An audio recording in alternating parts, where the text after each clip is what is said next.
ठीक है। अब आते हैं अपन, त्रिभुज कंप्लीट हो गया, 3 प्रकार के त्रिभुज। एक और चौथा प्रकार है जिसको बोलते हैं समकोण त्रिभुज, राइट एंगल त्रिभुज। तो उसका तुम्हारा क्वेश्चन नहीं दिया हुआ है, जब मैं क्लास लूंगा तब उसको भी कैसे बनाते हैं बता दूंगा तुमको, उसके बारे में इसमें नहीं दिया हुआ है। ठीक है। अब आते हैं तुम्हारा चतुर्भुज के बारे में। चतुर्भुज मेनली कितने प्रकार के होते हैं? लगभग 5 प्रकार के चतुर्भुज होते हैं। पहला वर्ग, वर्ग का मतलब जिसमें चारों भुजाएं एक दूसरे से बराबर रहती है, इंग्लिश में इसको बोलते हैं स्क्वायर। ठीक है। सेकंड है तुम्हारा आयत, मतलब चारों भुजाएं एक दूसरे से बराबर नहीं होती, इसमें क्या है, आमने सामने की भुजा एक दूसरे से बराबर रहती है और ये वाली भुजा इससे बराबर रहती है। वर्ग, आयत सब जानते होंगे। तीसरा है समांतर चतुर्भुज, जिसमें क्या होती है, आमने सामने की भुजा एक दूसरे से समानांतर होती है और क्या होती है, बराबर भी होती है एक दूसरे के। ठीक है। ये तुम्हारा समांतर चतुर्भुज, इंग्लिश में बोलते हैं इसको क्या, पैरेललोग्राम। ठीक है। पांचवा है तुम्हारा समचतुर्भुज। समचतुर्भुज मतलब ये वर्ग ही का प्रकार है, बस इसमें क्या होता है, टेढ़ा रहता है भुजा, बाकी चारों भुजाएं क्या रहती है, एक दूसरे से बराबर रहती है।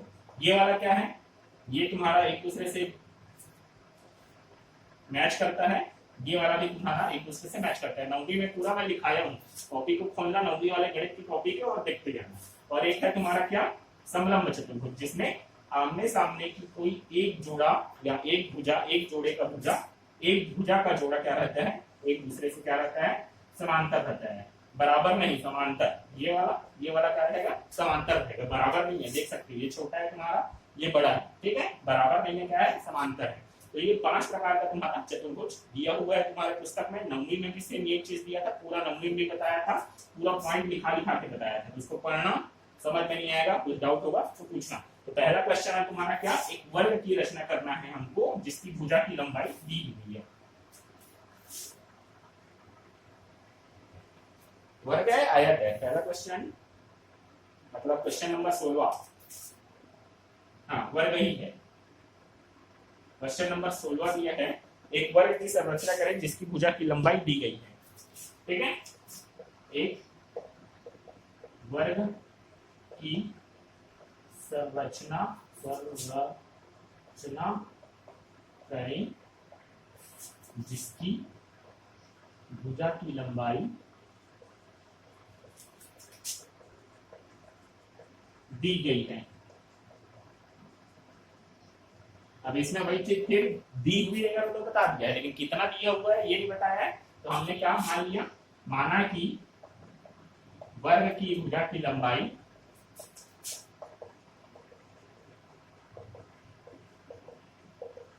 बराबर कितना सेंटीमीटर, मान के चलते हैं 4 सेंटीमीटर। इसको ज्यादा ना बड़ा बनाना, छोटा ही बनाते हैं। ठीक है।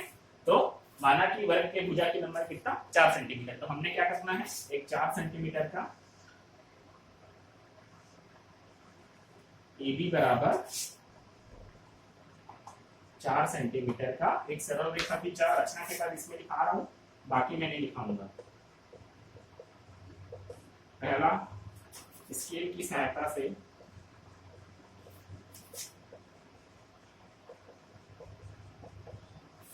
AB बराबर 4 सेंटीमीटर का एक सरल रेखा खींचा।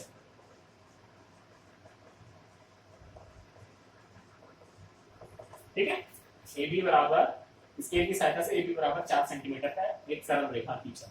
अब क्या करना है, बिंदु A को केंद्र मानकर क्या करना है हमको, बिंदु A पर एक लंब खींचना है। लंब खींचना है, पुराने वाले क्वेश्चन में बताया हूं, शायद क्वेश्चन नंबर 5वां और 6वां है। लंब कैसे खींचते हैं तुमको पता है। लंब खींचने के लिए क्या करेंगे अपन, प्रकार की सहायता से एक अपने सुविधा अनुसार क्या करेंगे, चाप काटेंगे। ठीक है। इसको नाम दे दो C नाम दे दो, इसको नाम दे दो E नाम दे दो। ठीक है। A पर रखें, अपने सुविधा अनुसार क्या किए, एक चाप काट दिए। ठीक, कोई भी बड़ा भी कर सकते हो, छोटा भी कर सकते हो, लेकिन ज्यादा बड़ा मत करना, छोटा ही रखना इसको। ठीक है। फिर क्या करेंगे, उसी चाप की लंबाई को बिना बदले हुए बिंदु C पर रखेंगे, फिर एक इसी चाप पर काटेंगे, फिर इसको नाम दे दो F, फिर F पर रखेंगे, इधर काटेंगे, इसको नाम दे दो तुम G, इसको नाम दे दिया अपन F, इसको नाम दे दिया अपन G। ठीक है। वैसे किए, A बिंदु पर प्रकार को रखकर बिंदु A को केंद्र मानकर अपनी सुविधा अनुसार एक चाप काटा, जो चाप AB को इस पे काटता है, बिंदु C पर काटता है। ठीक है। अब क्या किए, उसी चाप की लंबाई को बिना बदले हुए बिंदु सी को केंद्र मानकर उसी चाप EC में एक चाप F काटा और F को केंद्र मानकर उसी चाप की लंबाई को बिना बदले हुए G काटा। मतलब यहाँ रखेंगे उस चाप की लंबाई को बिना बदले हुए, तो यहाँ से काटे हो, यहाँ काटोगे, इसमें रख के यहाँ काटोगे, ठीक है। अब क्या करोगे, लंबाई को बदल दो। अब क्या करो, थोड़ा सा उसको बड़ा कर दो, खोल दो, इसको प्रकार रखो, इस पे रखो, केंद्र मानो, इधर ऊपर कहीं चाप काटो, यहाँ पास रखकर अब उसी चाप को फिर बिना बदले हुए यहाँ पास इधर काटो। यहाँ से हमको एक कटान बिंदु मिलेगा, क्या, EFG H, ये वाला कटान बिंदु का H नाम दे दिए, इसको डॉटेड रेखा से नीचे तक मिला दिए, ठीक है। ऐसा, तो सेकंड पॉइंट क्या रहेगा, प्रकार की सहायता से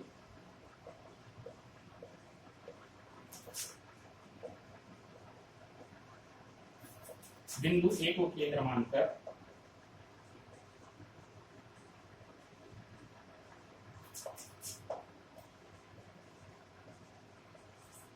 प्रकार की सहायता से बिंदु A को केंद्र मानकर अपनी सुविधानुसार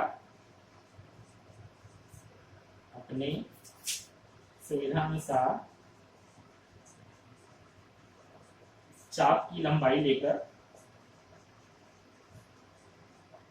चाप की लंबाई लेकर क्या किए, प्रकार की सहायता से बिंदु A को केंद्र मानकर अपने सुविधानुसार चाप की लंबाई लेकर एक चाप काटा, जो कि सरल एक चाप काटा नहीं, एक चाप, कौन सा चाप नाम लिए थे, EC काटा, ठीक है, एक चाप EC काटा, ठीक, EC हो गया। अब क्या, तीसरा पॉइंट आ जाएगा, चाप की लंबाई को बिना बदले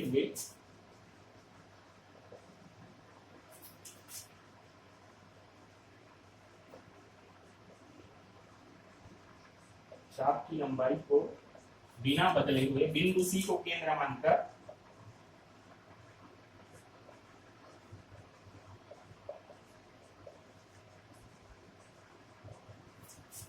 चाप, कौन सा, EC में एक चाप F काटा एवं फिर से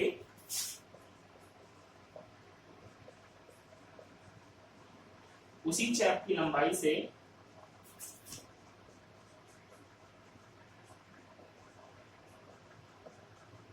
F को केंद्र मानकर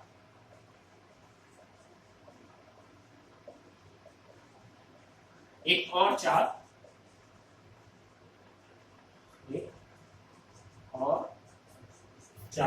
कौन सा, G, एक और चाप G का, ठीक है। मतलब क्या किए, सबसे पहले A बिंदु को केंद्र माने, एक चाप काटे, उसी चाप की लंबाई को बिना बदले हुए C को केंद्र मानकर फिर एक चाप काटे, फिर F को केंद्र मानकर फिर एक चाप काटे, ठीक है। यहाँ तक हो गया।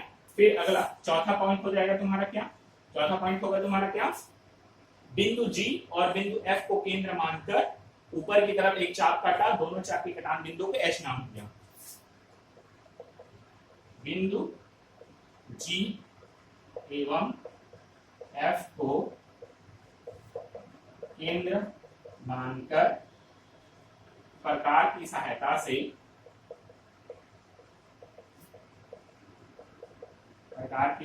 से एक चाप काटा, दो चाप काटा, दोनों चाप के कटान बिंदु को क्या नाम दिया, H नाम दिया। दोनों चाप के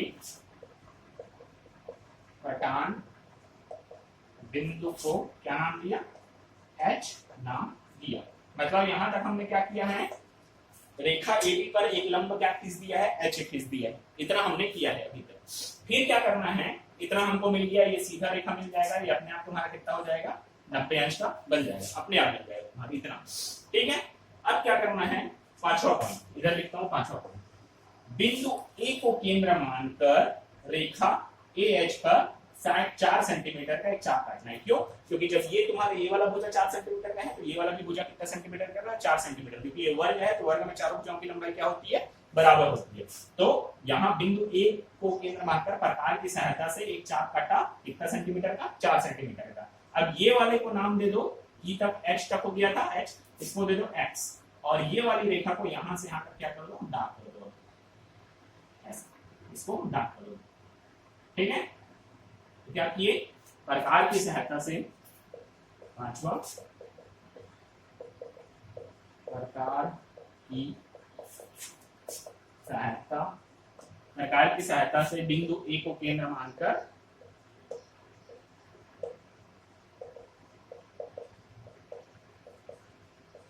रेखा, कौन सी रेखा,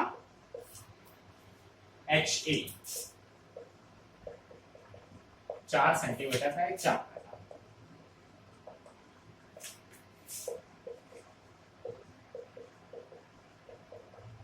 ठीक है, प्रकार की सहायता से बिंदु ए को केंद्र मानकर रेखा एच ए पर 4 सेंटीमीटर का एक चाप एक्स काटा।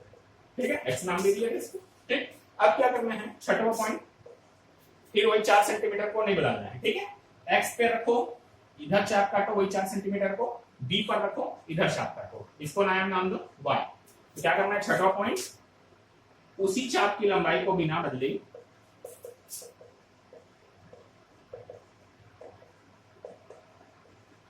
उसी चाप की लंबाई को बिना बदले बिंदु x एवं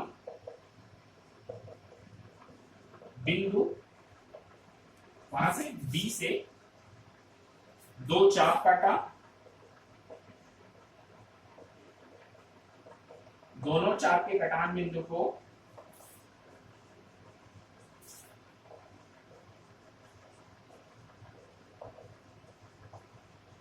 y नाम दिया। ठीक है, दोनों चाप के कटान बिंदु को क्या नाम दिया, y नाम दिया, इसको y नाम दे दिया। अब क्या करना है, बिंदु y को बिंदु x से मिला दो, बिंदु y को बिंदु B से मिला दो।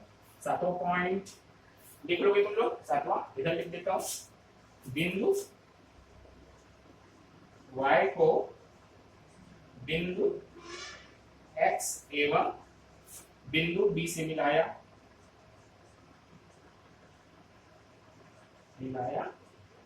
ठीक है, बिंदु y को बिंदु x एवं बिंदु B से मिलाया।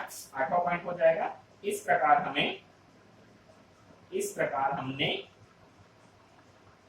एक वर्ग, क्या नाम है, ए बी वाई एक्स की रचना की, जिसमें